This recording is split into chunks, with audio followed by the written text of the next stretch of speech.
on the institution. And we all know how this works.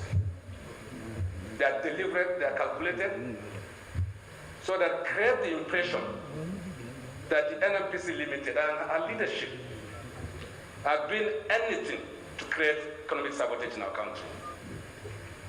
It is far from it, Mr. Chairman. This company has grown, Mr. Chairman. We're proud to say this.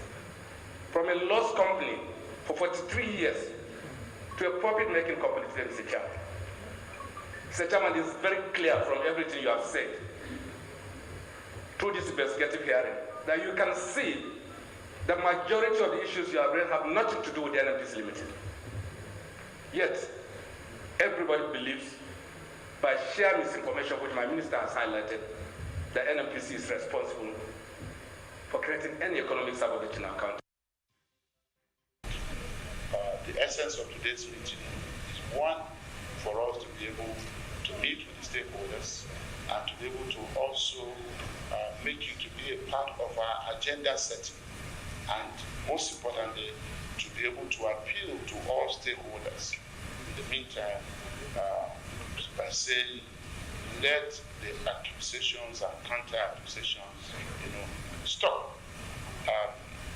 We understand the concern of Nigerians. A lot of Nigerians are concerned about ensuring that do not kill local initiative and local investment to allow them to survive. Just like a lot of... Meanwhile, the ad hoc committee investigating the importation of adulterated petroleum products had vowed to reveal the identity of people behind the importation as dangerous fuel circulates across the country. The chairman of the dissolved House of Representatives Joint Oil Committee, Honorable Ugo Chinyere Ikenga, has passed a vote of confidence on the Speaker of the House, Right Honorable Abbas Tajuddin, for the dissolution of the probe committee.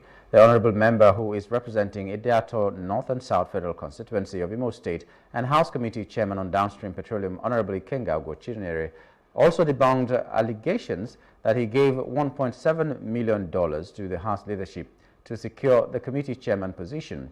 He said this in a statement issued in Abuja on Tuesday by his Chief of Staff, Ernest Jesse, that the allegations were a false, nonsensical, belated attempt to provoke and divert attention from the endemic corruption in the oil industry. Ugo Chinyere says that Tajuddin Abbas and Deputy Speaker Right Honorable Benjamin Kalu all-inclusive administration style has kept the 10th House stable in the last 1 year with their approach to governance, which has played a pivotal role in fostering a sense of inclusivity within the Parliament.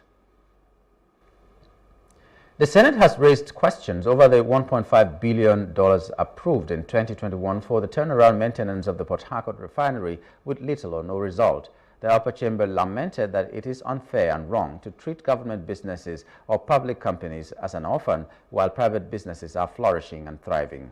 The Senate leader and chairman Senate ad hoc committee to investigate the alleged economic sabotage in the Nigerian petroleum industry, Opeyemi Bamidele, raised the questions at a session with stakeholders in the industry at the National Assembly Complex, Abuja, on Wednesday. The session was attended by Minister of Finance and Coordinating Minister of the Economy, Wale Edun, Group Managing Director, Nigerian National Petroleum Corporation Limited, Mele Kyari, Chief Executive, Nigerian Upstream Petroleum Regulatory Commission, Benga Komolafe, and the Chief Executive Office, Nigerian Midstream and Downstream Petroleum Regulatory Authority, Farouk Ahmed, among others. The Federal Executive Council had approved the plan by the Ministry of Petroleum Resources to rehabilitate and turn around the Port Harcourt refinery with $1.5 billion under the administration of former President Muhammadu Buhari.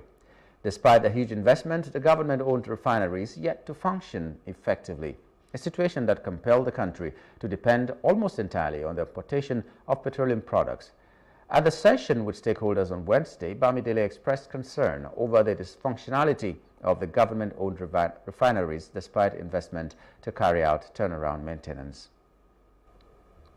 From other parts of Africa, the Security Council reached a unanimous decision to adopt a resolution that empowers the UN mission in the Democratic Republic of Congo to support the Southern African Development Community mission in the Democratic Republic of Congo by enhancing coordination, sharing information, and offering technical assistance. Michael Imran Kanu, permanent representative of Sierra Leone to the United Nations, said the draft resolution also seeks to create a conducive environment for the implementation of ongoing regional peace efforts. including welcoming the recent ceasefire agreement that was brokered by Angola between the governments of the DRC and Rwanda. The initiative for the resolution came from Sierra Leone and France. Nathalie Estival Broadhurst, who serves as the Deputy Permanent Representative of France to the United Nations, outlined several important aspects of this peacekeeping mission. Niger's military junta announced on Tuesday that it has cut diplomatic ties with Ukraine, claiming that remarks from Ukrainian officials demonstrated support for factions involved in the fighting in neighboring Mali, which led to the deaths of many soldiers and Russian Wagner fighters in July. This action follows Mali's decision on Sunday to end its relations with Kyiv, prompted by comments from Ukraine's military intelligence about the clashes in northern Mali, where Tuareg rebels reported killing at least 84 Wagner mercenaries and 47 Malian soldiers. In a broadcast statement, spokesperson Abdurrahman Amadou announced that Niger had chosen to sever its connections with Ukraine immediately in support of the Malian government and its citizens. On Monday, Ukraine expressed disapproval of Mali's decision to end diplomatic relations, describing it as a hasty and ill-considered action, and dismissed the allegation of Ukrainian support for international terrorism. Outside Africa, Palestinian military group Hamas has named Yahya Sinwar as the successor to its political leader Ismail Haniyeh, who was assassinated in Tehran a week ago. Sinwar is seen by Israel as the mastermind behind the 7th October attack, in which more than 1,000 Israelis were killed and over 200 others taken hostage. The 61-year-old hardliner has been hiding in Gaza since then, defying Israeli attempts to kill him. The news of his appointment comes amid heightened tension in the region as Israel braces for a likely attack from Iran following the killing of Haniyeh. It has not confirmed nor denied involvement in his death, but had pledged to kill him and other Hamas leaders. Last week, Israel confirmed the death of the head of Hamas's military wing, Mohammed Deif, in a July airstrike in Gaza. Hamas has not confirmed his death. Haniyeh's death makes Sinwar, who spent half of his adult life in Israeli prisons, as the most powerful Hamas leader left alive. An Israeli army spokesman, Rear Admiral Daniel Hagari, described the said Israel would continue to pursue him. Thailand's most popular politician was banned from politics for 10 years and his party dissolved on Wednesday over his attempt to reform archaic royal defamation laws. The Constitutional Court in Bangkok voted unanimously to dissolve the Move Forward Party, MFP, and ban its executive board, which includes former leader Peter Limjaroenrat, for 10 years, according to Judge Punya Udchalchon. Peter, 43, led the reformist MFP to a shock first place in a general election last year after striking a chord with young and urban voters with his pledge to reform Thailand's strict royal defamation laws. His bid to become prime minister was blocked by conservative forces in the Senate. A coalition of army-linked parties took office instead under Prime Minister Srettha Thavisin. Amnesty International described the decision as untenable and said it showed that laws in Thailand were being used to intimidate critics, while the Asian Forum for Human Rights said it posed serious risks to democratic principles. Peter's political career was already shaken in March when Thailand's Election Commission asked the top court to dissolve the MFP. In business news, the guidelines for the suspension of customs duty and taxes on imported food items are to commence next week, the federal government announced on Tuesday. In July, the federal government approved a 150-day duty-free window to allow the importation of maize, husked brown rice, and wheat as part of measures to combat rising food inflation across the country. The initiative was based on the implementation of the Presidential Accelerated and Stabilization Advancement Plan.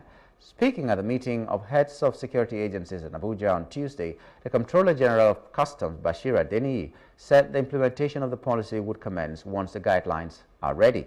He explained that the delay experienced in the implementation of the policy was to ensure that the interests of all the stakeholders, including farmers, were considered. The customs boss urged Nigerians to be patient, adding that some of the imported items already in the country would be cleared without duty and taxes. And that's the news brief. For more stories, please follow us on Facebook, X and Instagram. And do subscribe to our YouTube channel at Plus TV Africa and Plus TV Africa Lifestyle. You can also view us from Limex on limex.tv and Glow TV apps anywhere in the world. My name is Nyamgul Agaji. Thank you for being there.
Now, President Bola Ahmed Tinubu delivered a passionate speech to the nation on August 4th, outlining around 29 significant policy achievements of his administration, emphasizing fiscal reforms, economic resurgence, and social welfare improvement.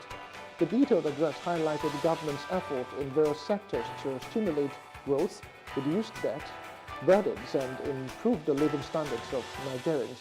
While the speech did not provide specific key performance indicators tied to these policies, the President outlined numerous initiatives his administration has implemented to address Nigeria's economic challenges.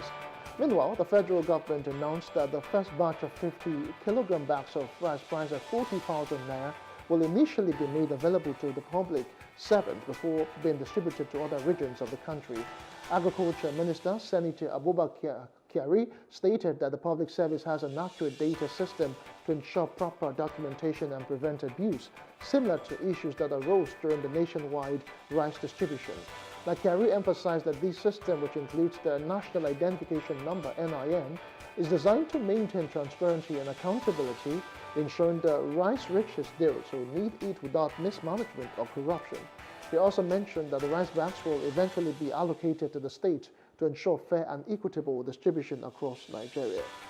On today's show, we will critically analyze the achievements the current administration claims to have made, especially in the wake of the End Bad Governance protest and the economic impact. Welcome on board. I'm your host, Justin Akadonye.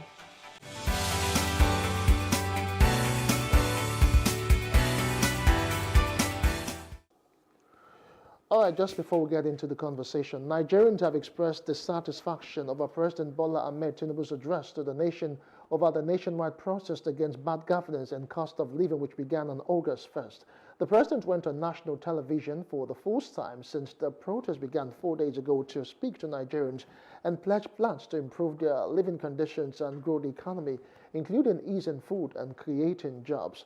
Nigerians took to social media after the president's speech to express their displeasure, stating that it does not directly address the concerns that birthed the protest. Let's take snippets from the broadcast. These decisions are made were necessary if we must reverse the decades of economic mismanagement that didn't serve us well. Yes, I agree, the buck stops on my table, but I can assure you that I am focused fully on delivering the governance to the people. On the physical side, aggregate government revenue has more than doubled, hitting over 9.1 trillion naira in the first half of 2024. My dear brothers and sisters, we have come this far, coming from a place where our country spent 97% of all our revenue on debt service. We have been able to reduce that to 68% in the last 13 months. We have also cleared legitimate outstanding foreign exchange obligations of about 5 billion without any adverse impact on our programs. This has given us more financial freedom and room to spend more money on you, our citizens, to fund essential social services like education and healthcare. It has also led to our state and local government receiving highest allocation ever in our country's history from the Federation account. We have also embarked on major infrastructure projects across the country. We are working to complete inherited projects critical to our economic prosperity, including roads, bridges, railways, power, and oil and gas development. Notably, the Lagos-Calabar Coastal Highway and Sokoto-Badagry Highway projects will open up 16 connecting states, creating thousands of jobs. All right, welcome back, President Bola Tinubu, there from the nationwide broadcast that was done yesterday. But Nigerians took to the street on Thursday protesting the country's deteriorating living conditions. They demanded an end to fuel price hikes, soaring food inflation that has led to a hunger crisis, and better regulation of government spending. Now, President Tinubu's economic transformation plan includes a 570 billion livelihood support program expected to benefit 600,000 small businesses across Nigeria's 36 states. The plan also aims to accelerate food production by cultivating over 10 million hectares of land to grow what Nigerians eat. However, many Nigerians argue that the government has made more promises than achievement, demanding actionable targets. I have international finance and economic analyst Mukhtar Mohammed joining me now for further discussion. Good morning to you, Mukhtar. Thanks for joining us on Business Insight. Thank you, Justin. What a day to be on your program. Thank you. All right. It's been some 4 or 5 days of trying times for the country's economy, the nation, Nigerians generally, with the hashtag End Bad Governance and hunger protest across the Federation. First of all, Nigerians, came out all in one voice saying that they cannot really continue to live, with the turmoil that has affected them. But then let's just look at this economically. Let's analyze what has happened in the past 4 days. Then we'll talk about the president's speech yesterday. First of all, economically, how would you say the protest, what toll has it taken on the nation's economy?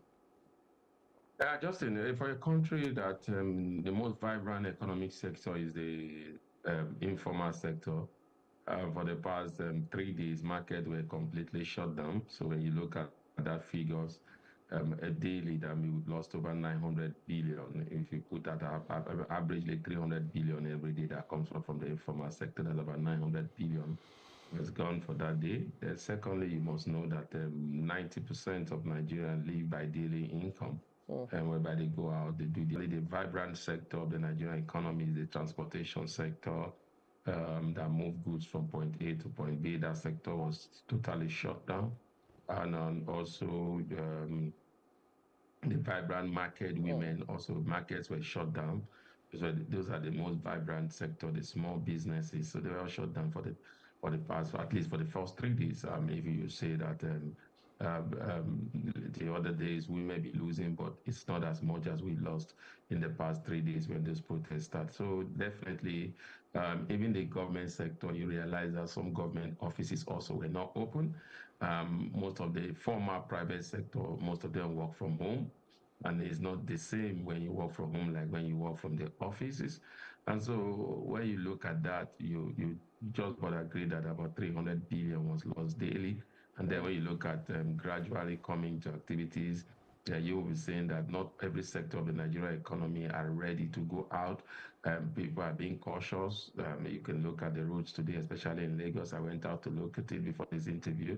You see pocket of movement, but you realize that they are being very, very cautious because, like you said, maybe a lot of people are not happy with the speech. They don't think the speech have addressed the grievances of the protesters, and they feel that protests will start any moment from now. And reporting now, we got the report that in Ojota, the protesters have started gathering. So in Abuja also they are gathering.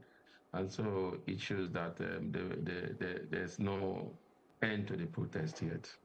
All right, from popular, reactions now, a lot of people are saying that the president did not actually address some of the issues raised by the protesters, specifically their economic demands and all that. But then reports are making the round say the president actually listed more of his policy achievements rather than tackling the issues head on. But let's just see if we can talk about some of the things the president mentioned. He talked about doubling of aggregate government revenues to over 9.1 trillion naira. I just want you to talk about that side by side, the fact that the demands are still yet unmet, as it were, and what way to go? Well, I've said it on your program before now that government revenue has come up, but the life of the people has not gone up, especially states and local government. So I agree with him that revenue has gone up because of the removal of subsidy, which is good, I've always been an advocate of removal of subsidy. Government revenue have definitely gone up, but again, the life of the average Nigerian has not gone up. The governments, especially the governors and the local government administrators have not done justice to the type of revenue they've been receiving. Remember before now, some of the state government were even complaining that they cannot even pay the minimum wage of 70,000 up to this moment. I'm yet to see some of those state government coming out to say categorically, we are going to pay the 70,000. They are trying to talk to their labor union and we've not seen massive infrastructure in terms of development in it. Let's take the example of the state that we are staying, Lagos. The most massive infrastructural development you are getting from Lagos is the coastal project, which the president mentioned in his broadcast, and that's a federal project. You are not seeing any state project. We have not seen government come up with packages for maybe the SMEs in Lagos State. We have not seen government begin to supplement the president in terms of distribution of foods to the less privileged or to the most vulnerable Nigerian. We have not seen state government do that. Rather, they are waiting for the truck load that is coming from themselves. They are one of the major cause of the problem because their revenue have improved drastically, but the life of their citizens, their indigenes, have not improved. And some of this government keep on coming with anti-people policy, trying to even level the people more in terms of businesses. Lagos State is talking about beginning to charge people that do content from the comfort of their home, where they are not providing any infrastructure for them. So I think what Nigerians are really complaining about when they say end to bad governance is not just from the presidency alone.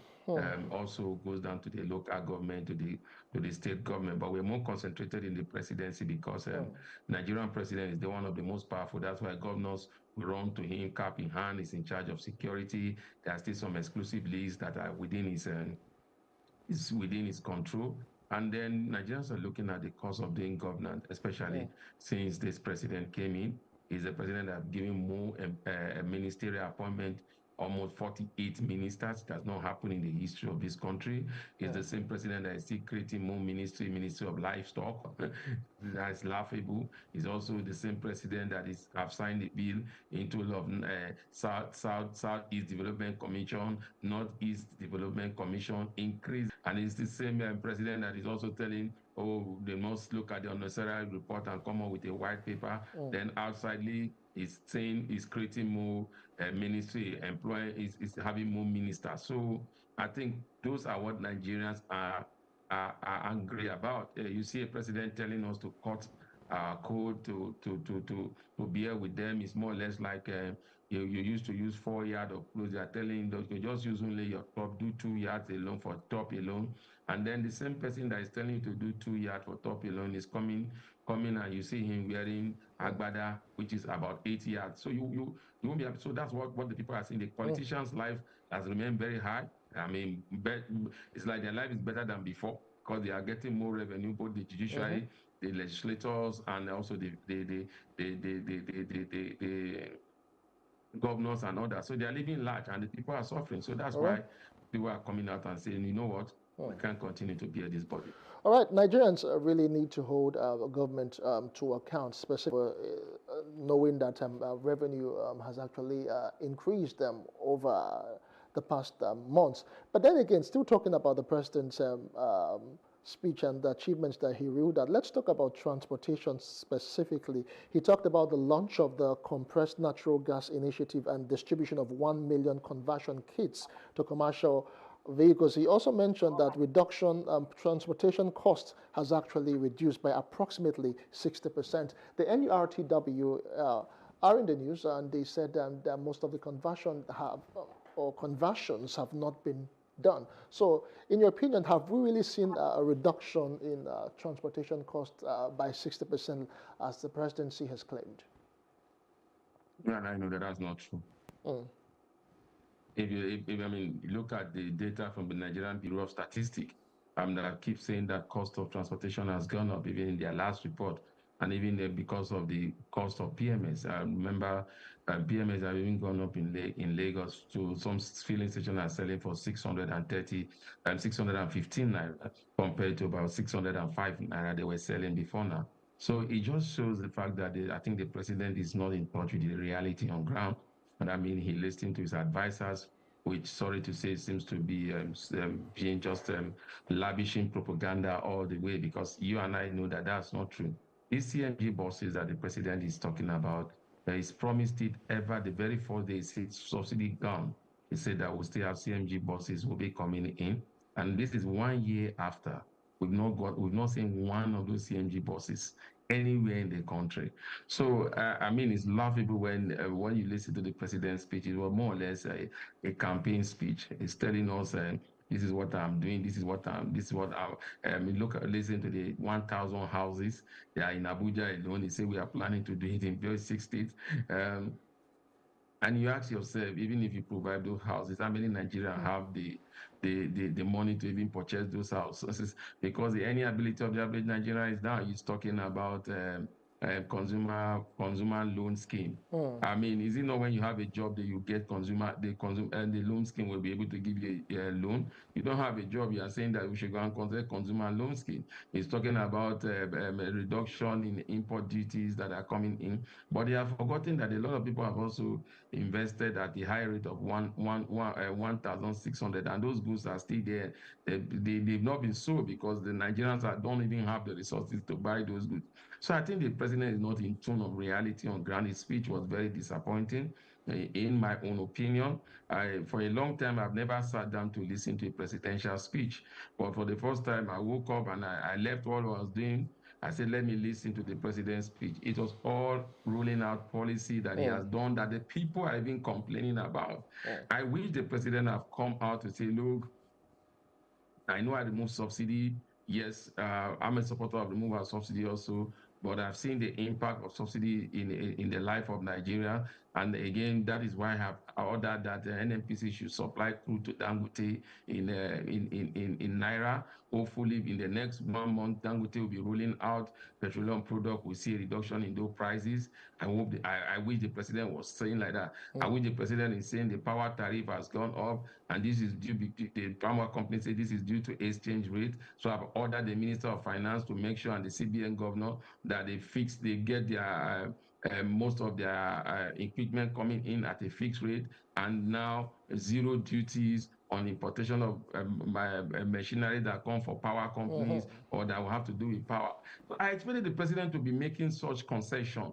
Say, this is, yes, my policy. It doesn't change his policy. It could be for 6 months. It could be for 3 months. Just make sure you say, okay, their foods are coming in. I've ordered that they will bring a lot of money. Why we try to begin to, but now I think the Minister for Agriculture have come out and say the reduction is going to last only for 3 months. And within those 3 months, we might not even see the importation of these goods.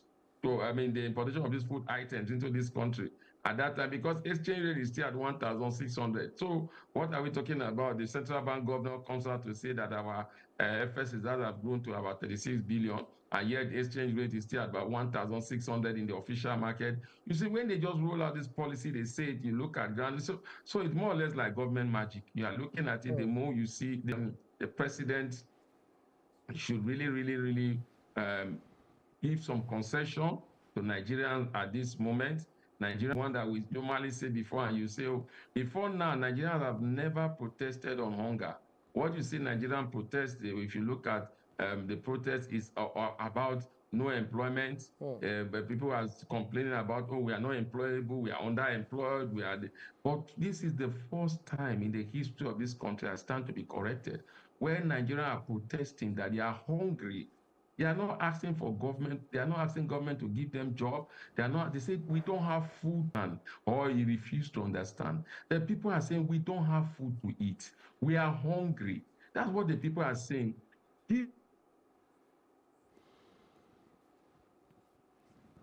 All right, Mukhtar, it's really, and the federal government is announcing that the first batch of 50 kilogram bags of rice priced at 40,000 will be distributed to civil servants. And one is tempted to ask how far would that go, and how transparent would all of that be? Because we've known over time when the presidency or the government talks about all of these palliatives, at the end of the day, it doesn't really get to Nigerians because of corruption and all the leakages. Mukhtar, are you still with us there? Yes, I'm here. All right, Mukhtar. So it's really saddening to hear all of that. So lastly, just before we go, still talking about hunger and food, this 50 kilogram bags of rice that will be distributed at 40,000 naira. Federal government says they want to distribute firstly to civil servants before they will now get to the other value chain as it is. What are your thoughts, really? Because sometimes a school of thought believes that we are beginning to sound like a broken record. But then what are your thoughts, really? Well, my thought on this is that the same federal government, when the Labour Congress were asking for increment in their wages, said that the civil service are less than 10% of Nigeria. So it's those 10% of Nigerians that they want to give one bag of rice. You are saying that after, so for 10%, what happened to the 90%?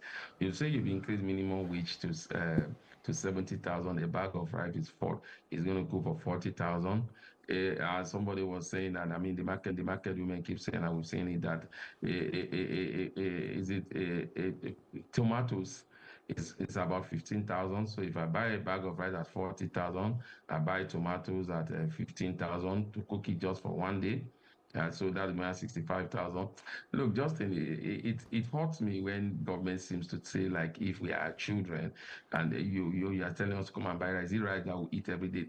Look, the commonest food that every Nigerian, when they say, Justin, in your house you are eating beans, that means you are the poorest of the poor.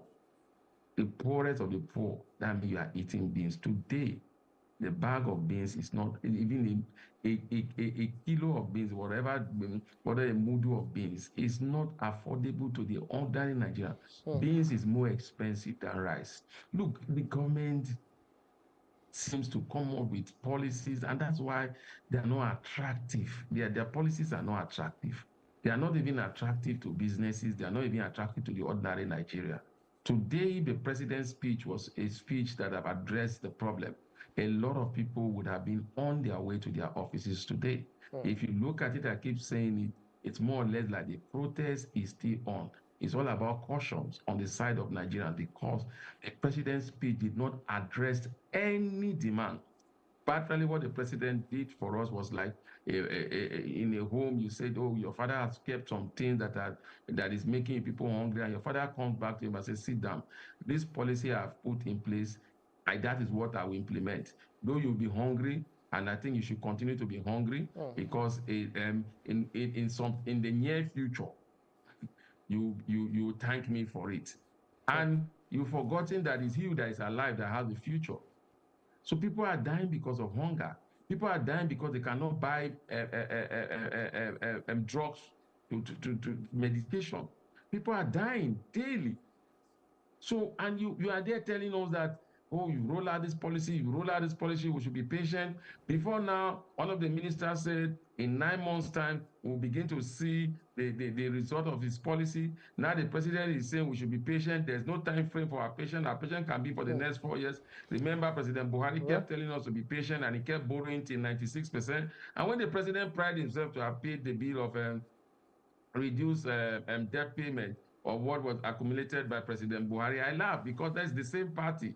And some of these ministers that are serving under the president today serve under Buhari. Some of the special advisors that are serving with the president today serve under Buhari. And most of them at that time was the same thing that they are saying now is the same thing they used to say. You will see the effect of what Buhari is trying to do. At the end of the day, we have seen the effect, and the current president is saying he's dealing with decade of economic decisions, and he has forgotten that he was part of those decisions that led people to Ojota, that stopped the removal of subsidy in years, 15 years ago.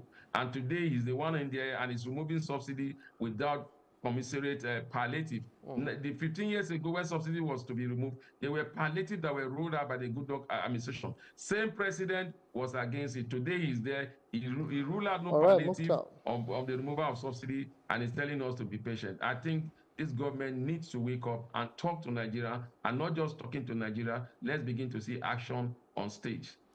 All right, Mukhtar, indeed, Nigeria needs to see actionable, policies, and not just policies that are just the mere statements and rhetorics, and that will not really affect the common man on the street, because practically most Nigerians go to bed without foods in their stomachs, and some of them cannot even sleep because of, health issues that have arisen because of the whole hardship. Thank you so much, Mukhtar Mohammed, International Finance and Economic Analyst, for your time on the show this morning. We do appreciate it. Thank you for having me. All right, that's the size of the show for today. My name is Justin Akadonye. Many thanks for being there.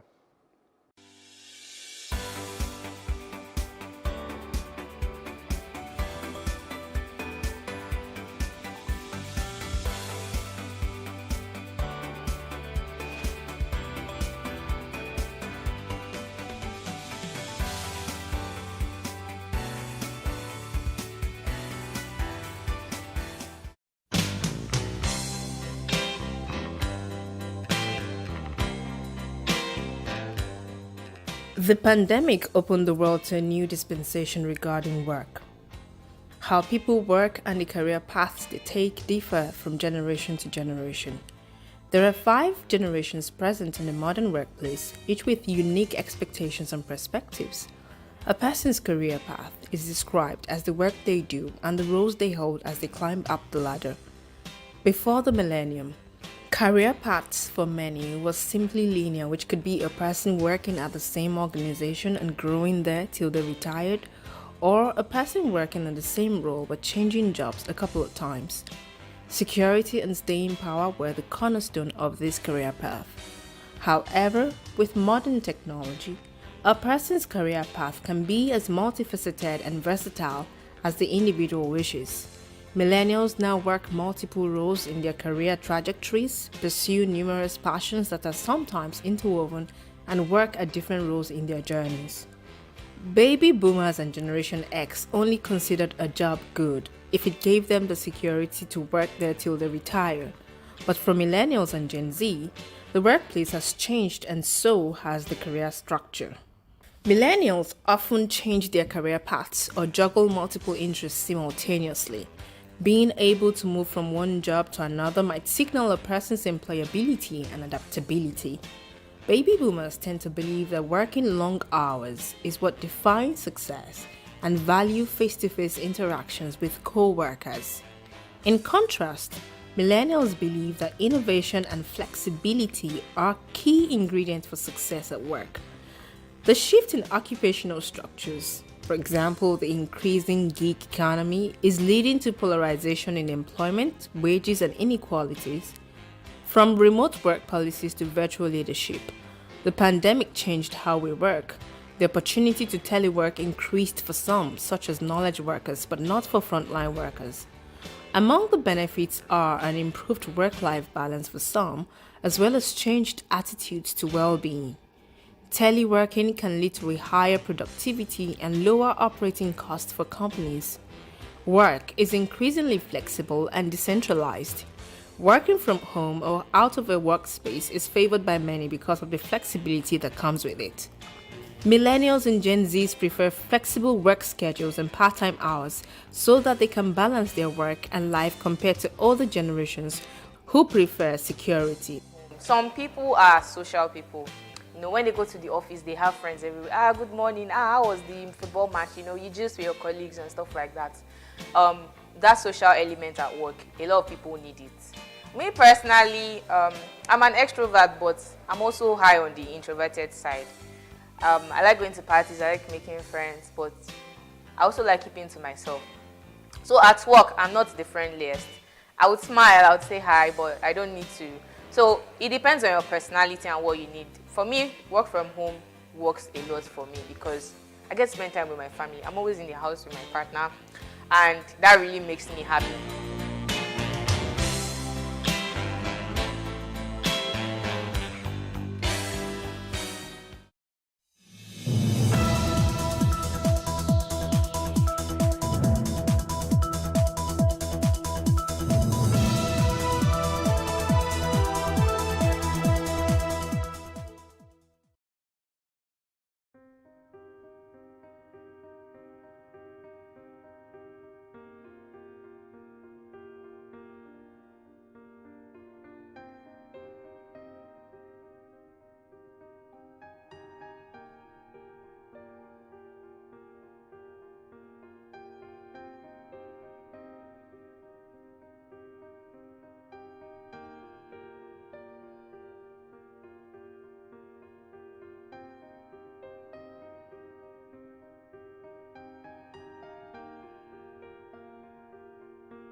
I was just calm. I just kept calm, like, okay, let's see what's going to happen next. And they were there that night till at about 11 or 12 late in the night. And then they brought a bus. So they packed all of us. The bus was empty, like they had removed everything inside the bus. They made us sit. We sat in the bus and we drove. So we drove for a couple of hours. I can't remember how many hours, but like close to 7 hours. So on daybreak, I saw where we got to was like a house, very big house, gated, fenced and all that. And they just dropped us there and turned back. So I was surprised, like, So for the first time, and I had to ask the 4 ladies, the 3 other ladies that we left together, please, do you guys really know where exactly we are going to? Like, this whole thing is really looking blurry to me and I don't understand anything anymore. And they're like, even them too, they are even confused though. And to crown it up, they asked us not to talk to each other. They asked us not to say anything to each other. I don't understand. So I just looked everywhere and saw that, okay, there are batches and batches of people seated at different corners. Okay, so I really need to ask questions. So at that point, one Alhaji came out, like he's one in charge of that house, and then he did say, okay, let's look for something to eat. All through this while we are not eating, and he said we should fix something to eat, and they made one spaghetti that didn't have salt, and it was so very funny, like. So I just summoned courage. I went to meet the Alhaji. I said, please, sir, I need you to just be open and tell me what exactly is going on. Where am I, first of all? He said, Duruku. I said, where is Duruku? He now said, how do I expect him to be able to explain that Duruku, that is what he knows, this place is Duruku. I said, okay, do you know where exactly I'm going to? Or do you know the person that brought me here? He was like, maybe Libya you dey go. I said, Libya. I said, I'm not going to Libya. He said, I still say you be Johnny just come. Like, he said, you don't reach here. The only thing now for you make you they go the place where then they carry you, they go. Say, then go come carry you tomorrow night. And he refused to say anything afterwards. So I went to sit down and relayed what he said to the other ladies. And everybody became very, very, very, like, upset and curious, like, okay, let's even find out. So just at that time, there was a lady in the particular room that had like 5 big bags, Ghana must go bags, big ones. So she said she was going back to Kano, that she stays in Kano. She sells gold and clothes. She speaks Yoruba. So she was explaining to one of the ladies. So that was the first instance where I started hearing information, and I just didn't want to believe. Honestly, I didn't believe at that point that maybe that is what we are in. But what she explained to the lady was that we are either being transported to Libya for prostitution or Italy. And then the lady said, she told her that no, the person that took us said we are going to Malaysia. And the lady now laughed and said that is what they will tell you, and that this is her 5th time going through this route. That was the same way she was deceived, but she ran away and was able to find someone who helped her, and eventually that was the person she got married to, and now they are doing like illegal business. She goes there, buys stuff, and goes back to Kano to go sell. So I said, no, it cannot be possible. Like, we all agreed that it cannot be possible, because that was not what they told us. Looking at what the first guy told us, what the magician guy told us, what the lady told us, that it cannot be possible, that maybe hers is a different kind of connection. So fast forward from there, they came to pick us the next night in a Hilux, arranged us, and we drove for like 3 days non-stop. Okay, we had 2 stopovers. The first stopover was in a very cold, white place. Like, I have never seen that kind of cold in my life before. I was 3rd day where we stopped. Where we stopped was really looking like, I didn't know what to call the place. There were thousands of people, young ladies, guys, and they were calling it ghetto. This is ghetto. They're calling the particular ghetto. The ghetto had a name, and they said, okay, now we can go and have our bath. So for the first time after 7 days, we're going to 8 days. We're going to have our bath and have change of clothes. So first of all, my concern was to even just let me even have a bath first and find something tangible to eat. So they made rice. We ate. In the midst of eating, I started hearing conversations. So I said, okay, since they said we should not talk to anybody, no problem. I'm going to find out everything I need to find out, and if possible, go back from here. So during conversations, I heard people saying, they will tell you everything possible, that here it is Libya they're taking you to. You either go and work as a housemaid, or you go and work in connection house, all manner of things. And at what I am hearing, I said, okay, even me too, I heard the same thing. And we're like, are we sure we want to continue this journey? So at that point, I was really upset with myself not to have verified whatever information I got. I started crying. I was in pain.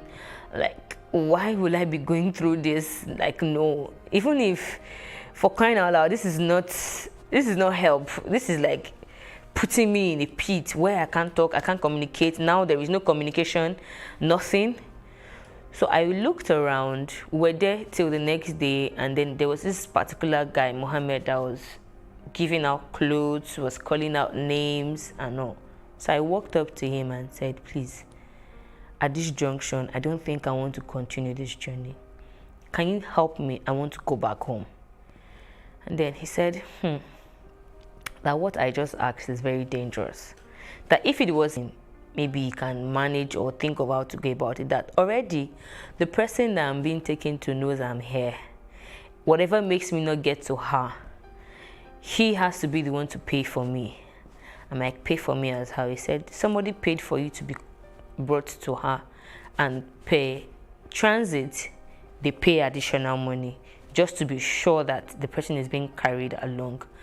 And I was like, okay, so how much does it cost to get up to this point? And if I'm to go back from here, I can actually call them, tell them I don't want to continue this journey and I want to go back home. He said it's either of 2 things. It's either you get home or you don't get home. They might tell you to go. They'll either kidnap you and sell you to a place where you'll never be able to come out from, or they might even kill you. That he would advise me to just go and face my fate, but I should pray that whoever I'm going to go and meet is not a bad person. And I asked her, why did he say so? He said he cannot say anything more. That I'm here, and the only way forward is to move forward. I was like, okay. I was broken. I couldn't even tell the other ladies what he had said. I summoned courage to eventually see. So that night, they put us in a hillock. We're about 36 or 32 of us. And they made us sit in rows in the hillocks. So we drove for like 3 days. We had a couple of stopovers, but I was really choked up because I was seated back in the hillocks. So everybody's weight was resting on me, and it was hell for me. I couldn't breathe at some point. My legs were dead. I couldn't move. Even when we stopped, I took like minutes. Most of us took like minutes to even be able to stand up. And I was like, no. But even if I were to travel by road, he did say he was going to be at some point. At least by now, the traveling by road should have stopped. And that was so I remembered what the other guy said at the where we were, that there's no flight, anything. They deceived you. Everything they told you was just to cajole you to decide to go, that there is no flight anywhere. You're going by road to wherever you're going to. So at that point, I was just concerned with one thing, which is surviving and coming back home at all cost.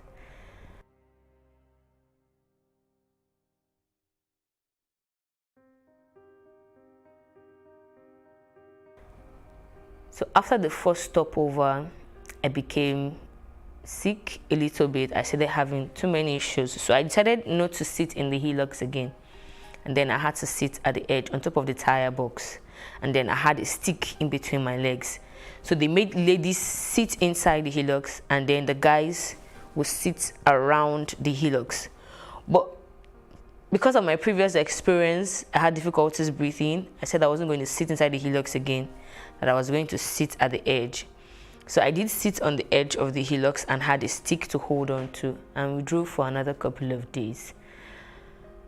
The experience in the desert was, it's not something, sometimes when I think about it, I just smile. My smiling is not that, okay, I'm happy, but I wonder how I was able to pull through.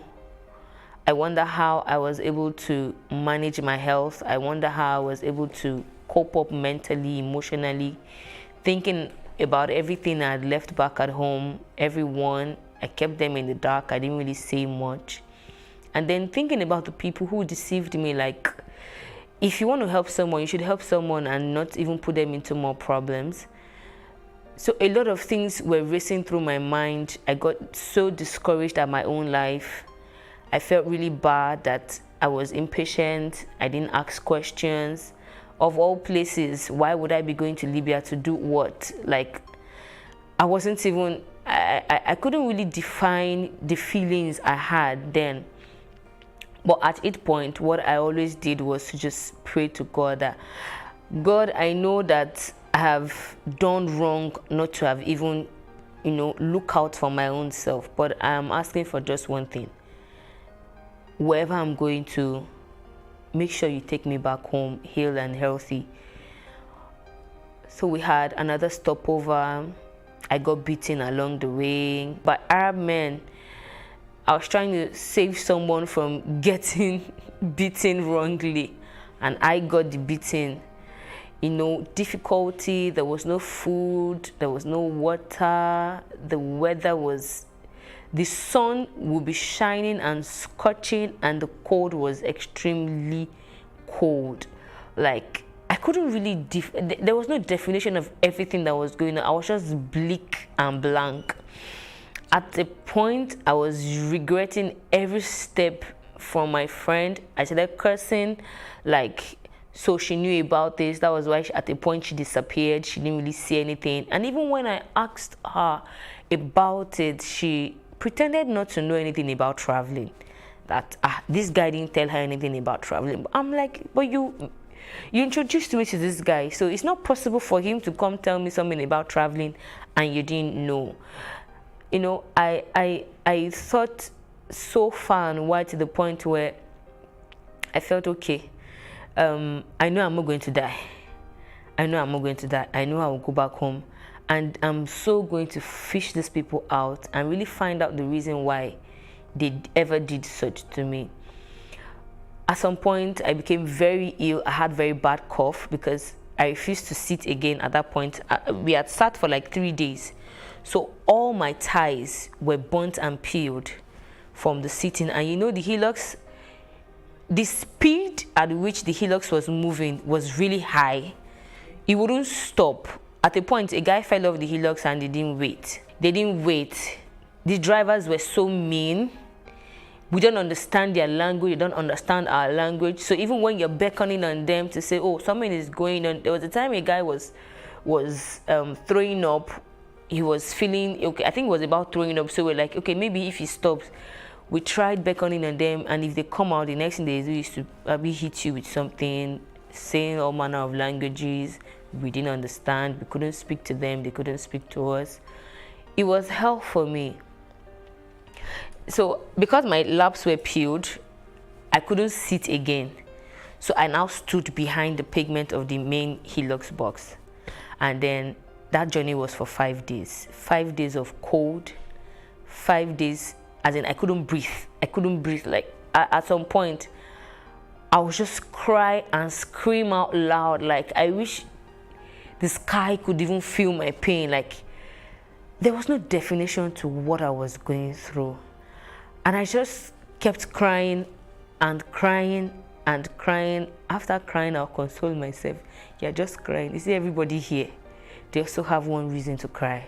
So they cannot shoulder you and tell you sorry.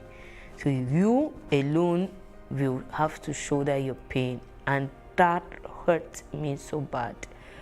Sometimes when people see me talk about the story and I'm not really showing so much emotions, they feel, oh, we're not too sure you went through this. I have said it like 1,000,001 times. It's something I went through, and I can imagine how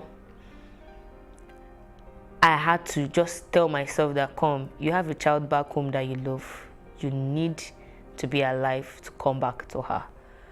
That was my source of strength. And the life I really wanted for myself ever before embarking on that journey just kept me going, that I know one day I am going to eventually come back and say this story to people. So at that point, remembering and recalling everything, one question kept popping in my head: why will people not have any other thing to do other than to do a business where you transport people to an unknown country, you lie to them, you deceive them, you promise them heaven and earth, and then put them on a dangerous path where is either they make it or they don't make it, and you will not even tell them any of this. So I was bent on making it to wherever it is. I said to myself, no matter how wicked whoever it is I'm going to go and meet is, I'm going to come back home and know the reason why people really did this business. On getting to Sabah, Sabah is halfway into Libya. On getting to Sabah, we had a connection house where they put us. We met about 60 ladies in the room, and then the guys also had their room. And they kept adding us. They kept adding.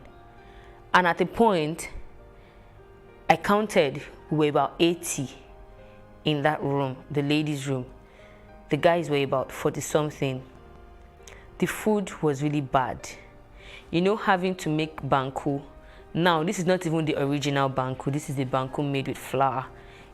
Having to make flour like fufu.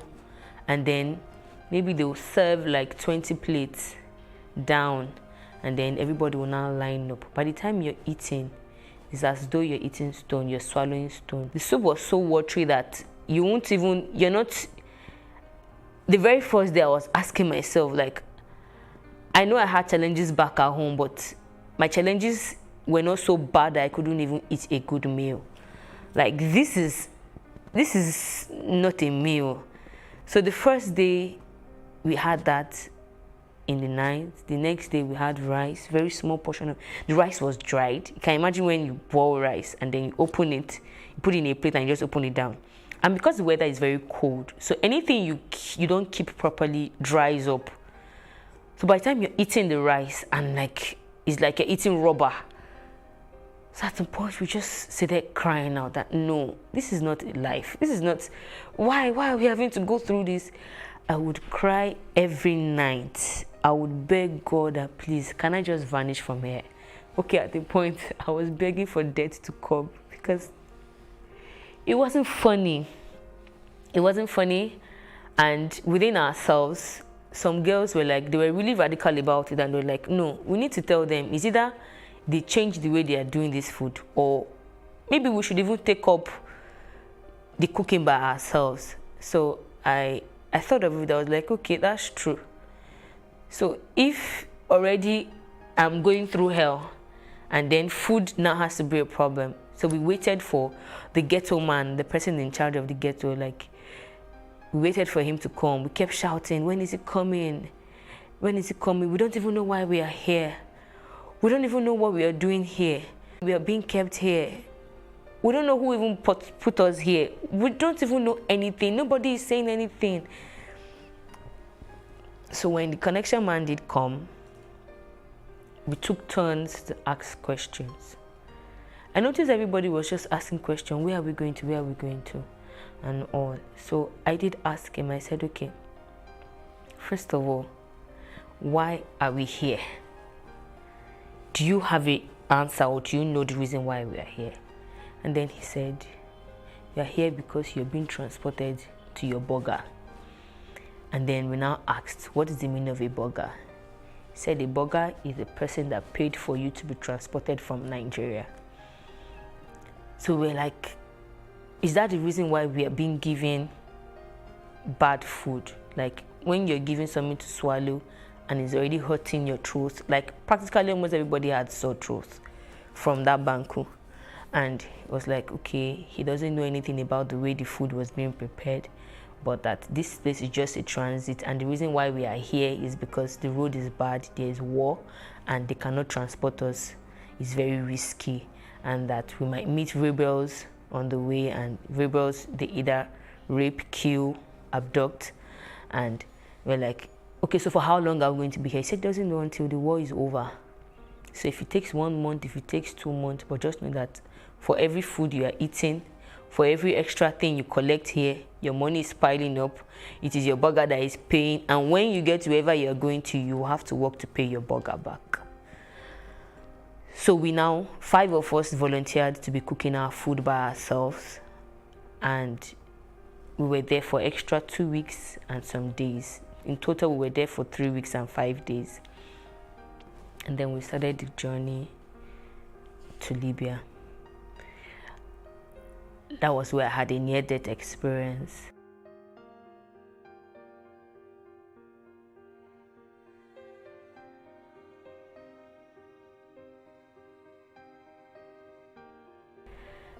So we were somewhere, we were kept in a particular house where they locked us. There was no light, nothing. And then we were pressed. We had traveled, we had drove for like 2 days, and they put us there. So, but before we entered, we were already beckoning on this boat that we want to ease, we want to ease. They didn't even want to listen. They were just pushing us like, how can you just be pushing somebody like animals? We don't even know where we're going. Like, this is very unthinkable. So I held that urine. For good 2 days. So the next morning when they came, now see they begging that please, we want to wee. So the man was, arrogantly, he was talking, and he went to get a gallon, like this aluminum gallon. We now looked at it that, how a guy can pee in this, but how can a lady pee in this? And from the descriptions he was giving us, he meant that we shouldn't allow the pee to spill on the floor. So we said, okay, all the guys should pee first, and the ladies would take turns to pee, which was what happened. And somehow pee actually spilled.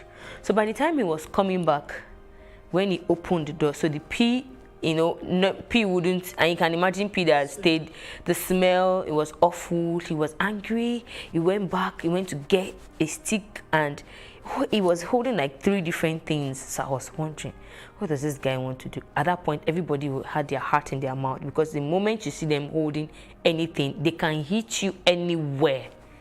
They can hit you anywhere. So he was now asking who spilled pee on the floor. They were pointing to the wrong person. So I was just watching initially. They were pointing to and he was going to start beating her. So I was not like trying to say, no, she wasn't the one.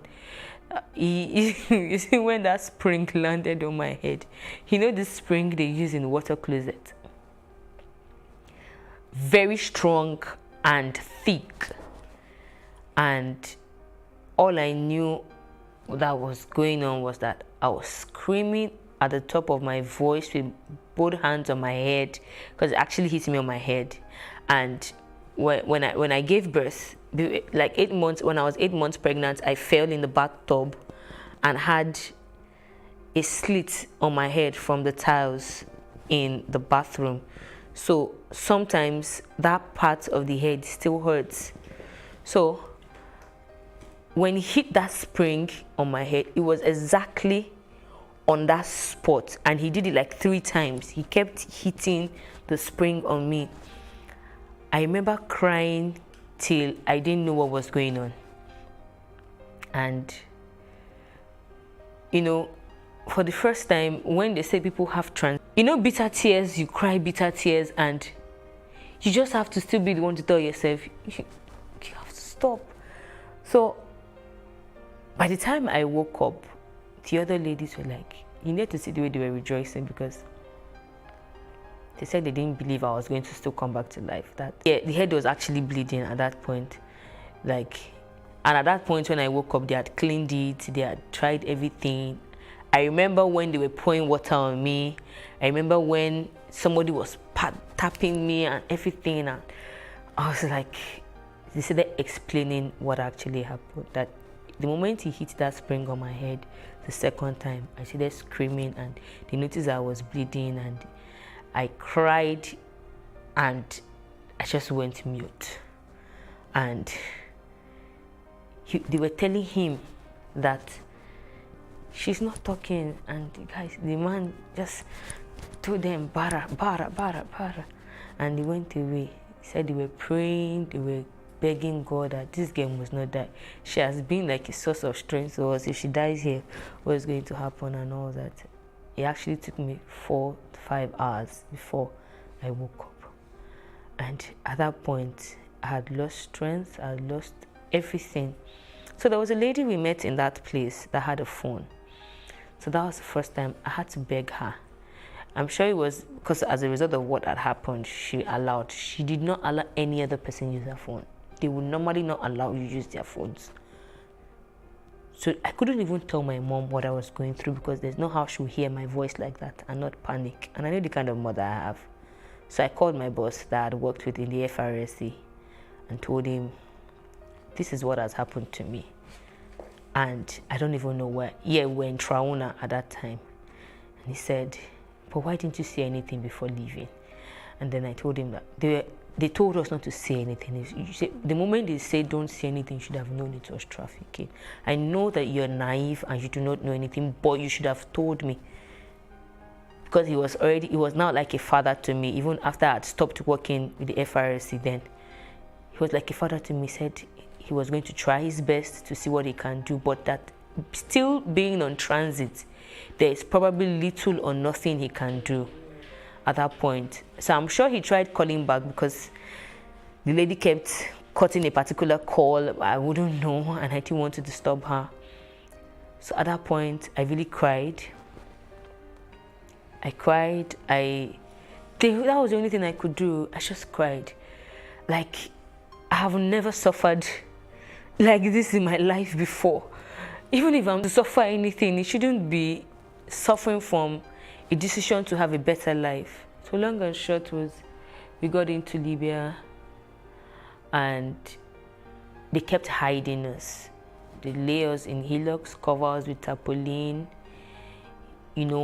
hiding, running, making sure you're not seen, number of choking, you have to be there, sometimes 3 hours, 2 hours, you won't be able to breathe, you can practically feel life leaving you, you're sniffing each other's air, and you know, in the midst of all of this, some people will be fighting and quarreling and beating themselves. You know, I just couldn't imagine why. And even in that, some people decided they wanted to go do this thing, like they wanted to travel this way. I didn't know anything like this existed. I didn't know anything of such even happens. Finding myself in it was like the biggest dream I never wished to have again. So, found ourselves in Libya, and the first thing they did, seeing Nigerian girls and women, I was like, okay, so finally, we have gotten to our destination. So, what's next? Entering that house, I knew this is going to be a big problem for me. Because already I was upset, I was ready to yell at anybody. And then the first thing they made us do was to strip ourselves. I was like, okay.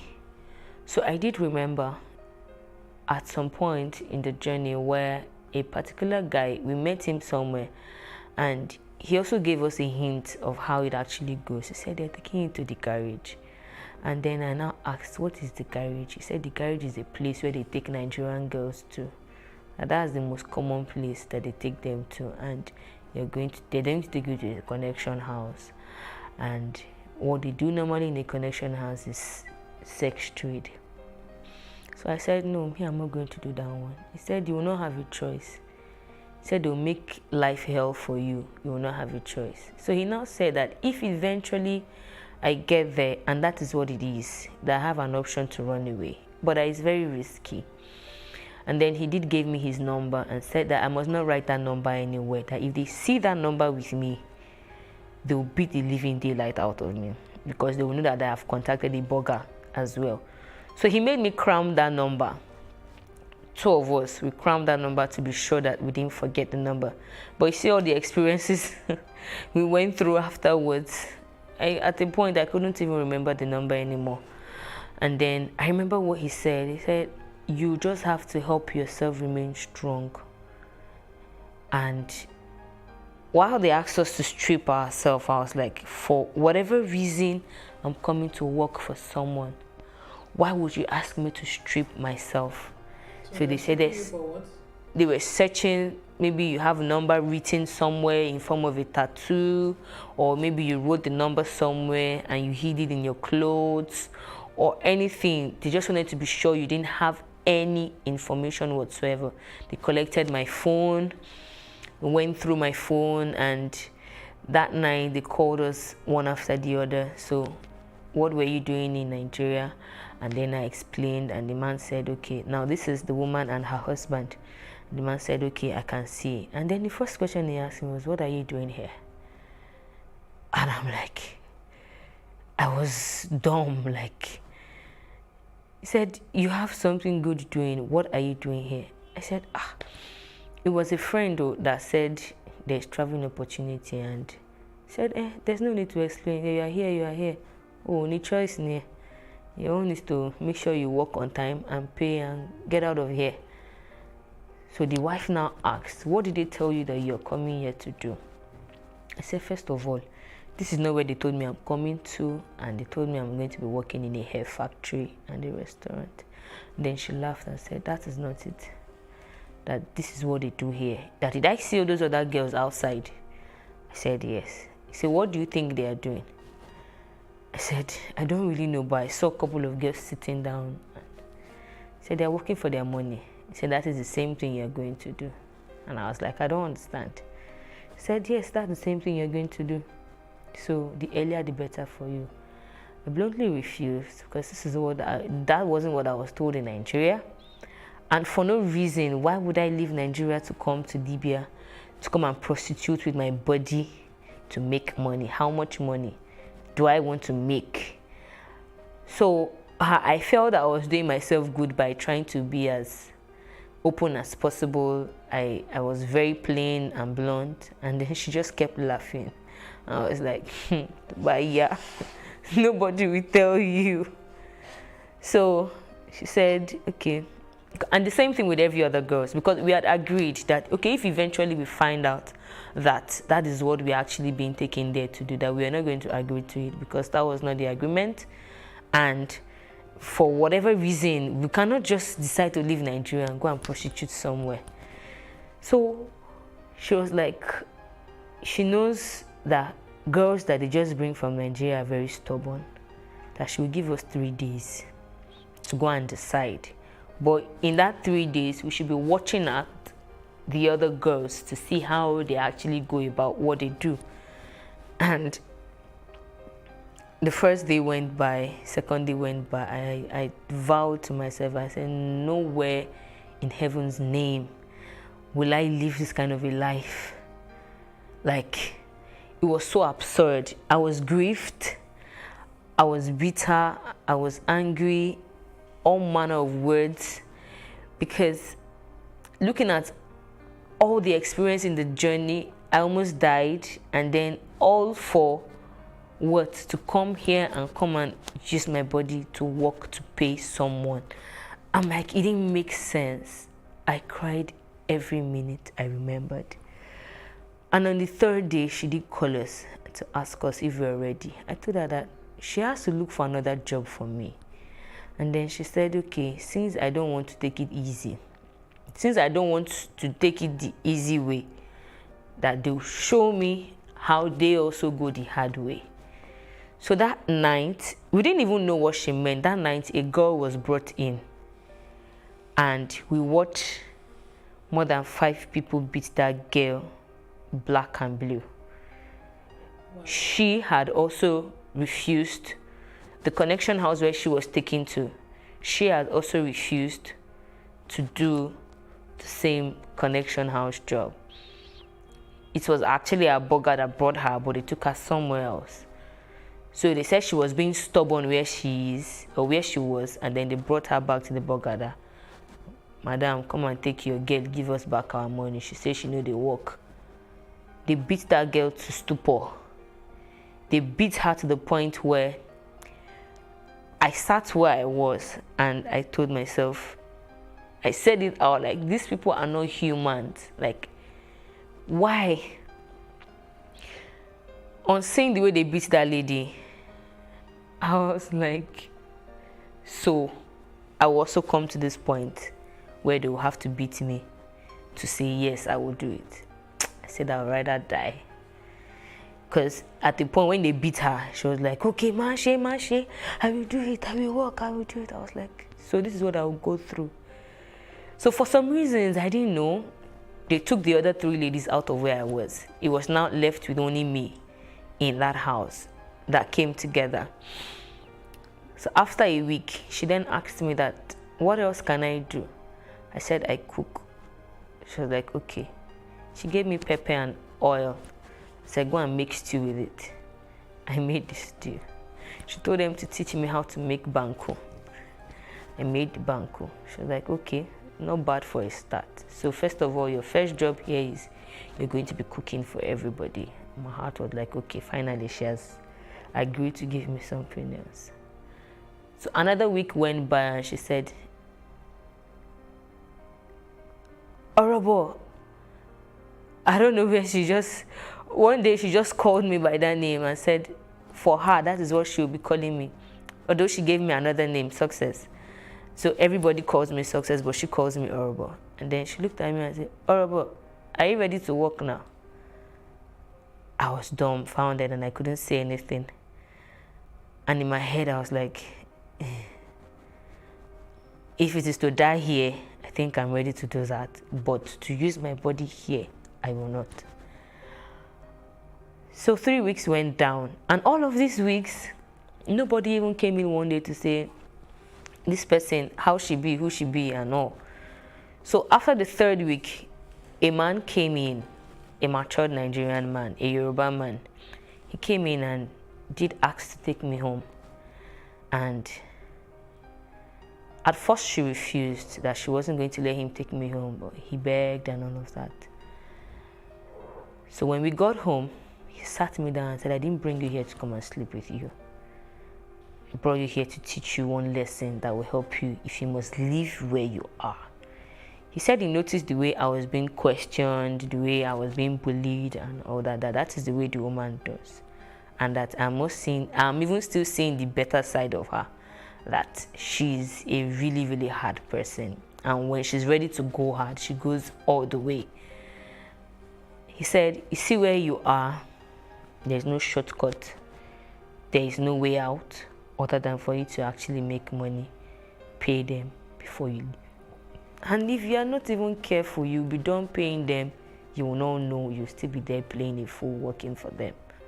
So you have to be smart. I see that you are innocent, but then yet you are smart. So I need you to wake up that smart instinct in you and know what to do to live there as soon as possible.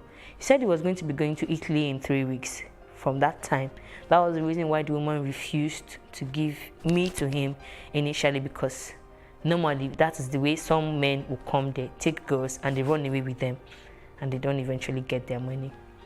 So he said, but he's going to teach me how to make it fast. That if I work with my body to pay them, they'll split that money in two.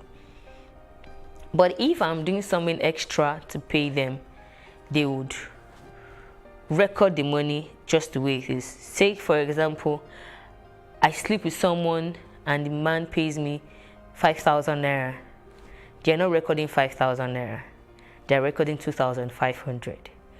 But if maybe I sell something or I save up money and I give them that same 5,000 naira cash at hand, they'll record the 5,000 naira for me. So the best for me is to think of something I can start doing to get extra money, which is begging.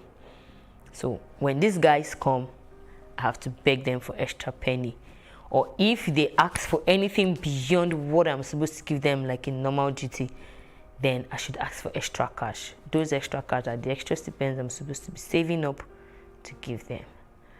I cried my ass out that night.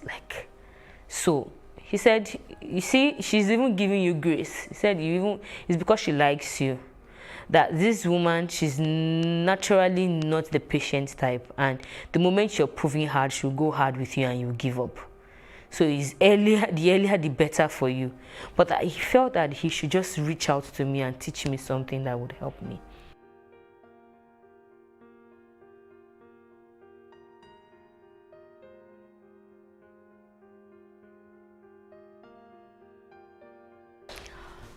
So I eventually spent 2 years and 9 months in Libya altogether. I spent a year and 8 months in the connection house, and that a year and 8 months was hell for me. So after 7 months, I tried reaching out.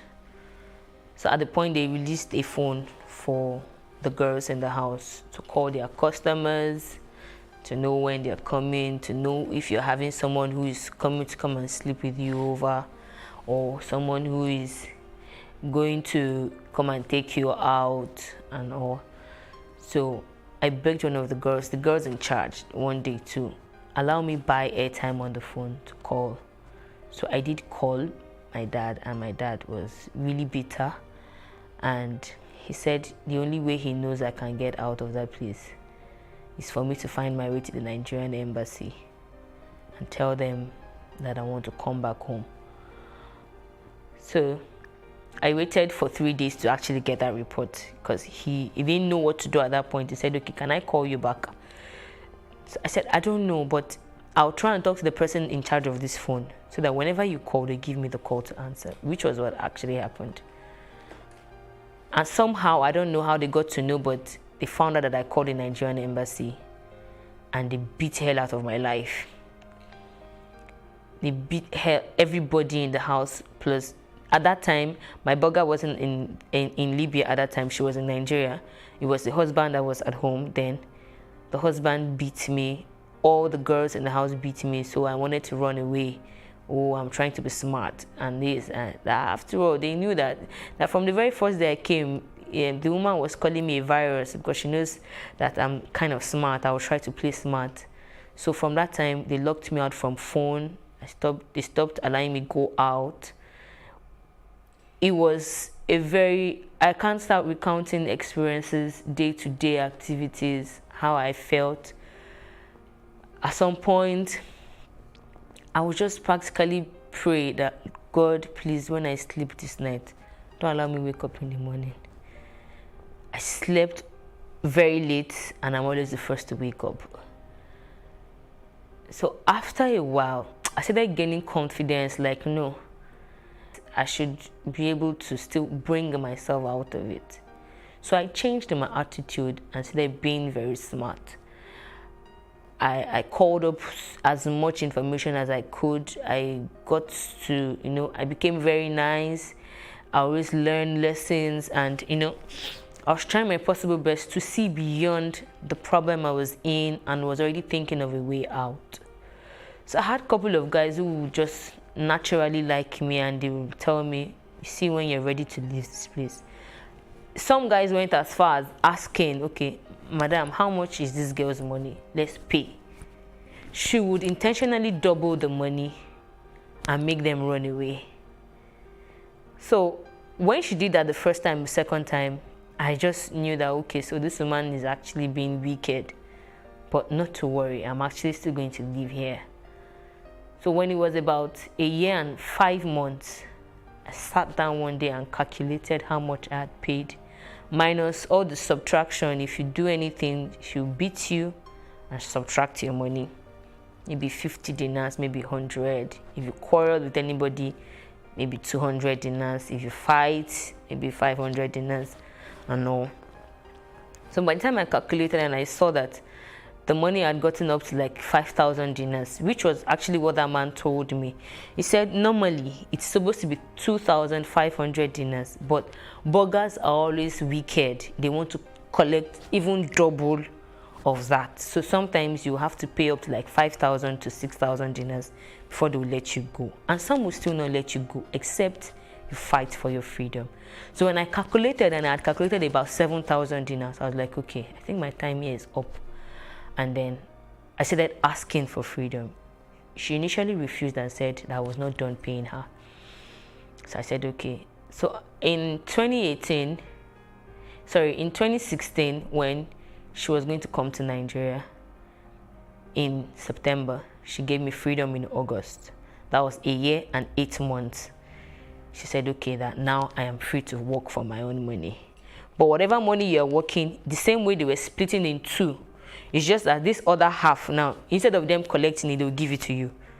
Sometimes they may not even give it to you. They'll tell you to keep it with them. Maybe you want to send some money to Nigeria. So I said, okay, no, that I didn't want to keep it with them, that I actually wanted to live there. She said, I cannot live there until she comes back. I have to wait for her to come back to Libya because she had had a new child and she wanted to come home. I said, okay. So throughout that month, that September, I kept having dreams that if I don't leave that place, I probably might not have my life again. The dream came like about 5 to 6 times, and then I just summoned courage to open up to the husband, to tell him that I think I'm very sick and I want to go take care of myself. This is about 1 year and 9 months now.